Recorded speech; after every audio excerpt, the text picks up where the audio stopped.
À Nord-sur-Erne, nous sommes sur un territoire où il y a un périmètre de captage, Grenelle. Donc on a un enjeu eau assez fort.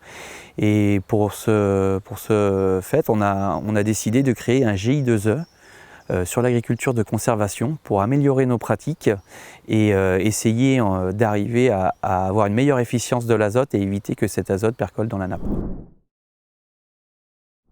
Avec le groupe d'agriculteurs, nous avons commencé par une formation sur les couverts végétaux pour qu'on se rende compte que les couverts étaient très importants au niveau de la couverture du sol, mais également aussi pour capter l'azote qui restait après les cultures, pour pouvoir la retransmettre aux cultures suivantes l'année d'après ou les années d'après. Du coup, moi j'ai démarré par du semis direct de couverts, du blé noir notamment derrière de l'orge ou du blé, pour ensuite essayer des cultures en direct. Donc on a pu faire du blé derrière du sarrasin ou de l'orge de printemps ou également du colza derrière du blé aussi. Je n'ai pas encore fait le pas de semer dans des couverts vivants. Sur les différents essais que j'ai faits, j'ai eu de très bonnes expériences, comme du blé derrière du sarrasin, avec de très bons résultats, mais également aussi des colzas en direct dans des chaumes de blé, où on a un rendement équivalent à des préparations traditionnelles.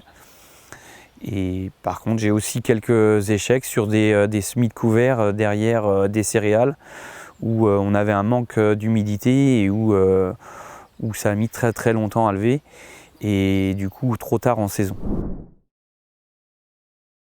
Selon les saisons, c'est plus ou moins compliqué, c'est-à-dire que quand on arrive au printemps, notamment sur des orges de printemps, la difficulté c'est plutôt de refermer le sillon comme il faut, parce qu'on a eu cette année des attaques de corvidés, du fait que le sillon était à peine refermé comme il fallait.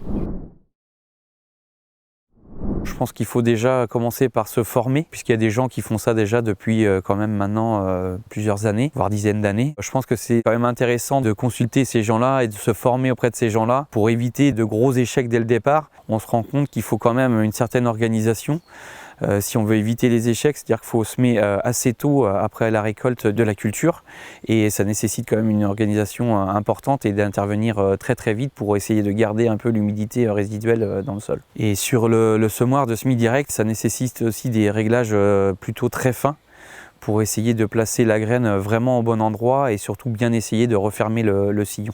Si j'avais des conseils à donner à ceux qui veulent y aller, c'est vraiment d'essayer, même sur de petites surfaces, mais vraiment d'essayer et d'observer pour se rendre compte qu'avec cette technique-là, on préserve la biodiversité fonctionnelle. On a été aidé donc par Fabulous Farmer pour créer un peu notre collectif et nous aider à travailler collectivement sur l'agriculture de conservation, ce qui est indispensable. Ce qu'on regrette néanmoins, c'est quand même que localement, sachant qu'on est sur un périmètre à enjeu haut, très fort, qu'on n'ait pas plus de soutien des élus pour qu'on puisse avancer encore plus vite. On n'est qu'au début de la technique sur l'exploitation, mais ce qui est encourageant quand même, c'est qu'on observe vraiment une certaine biodiversité au niveau du sol. On voit plus de turricules de vers de terre, on voit plus d'insectes à la surface. Donc on sent bien qu'il y a un développement de la vie dans le sol qui est plus important.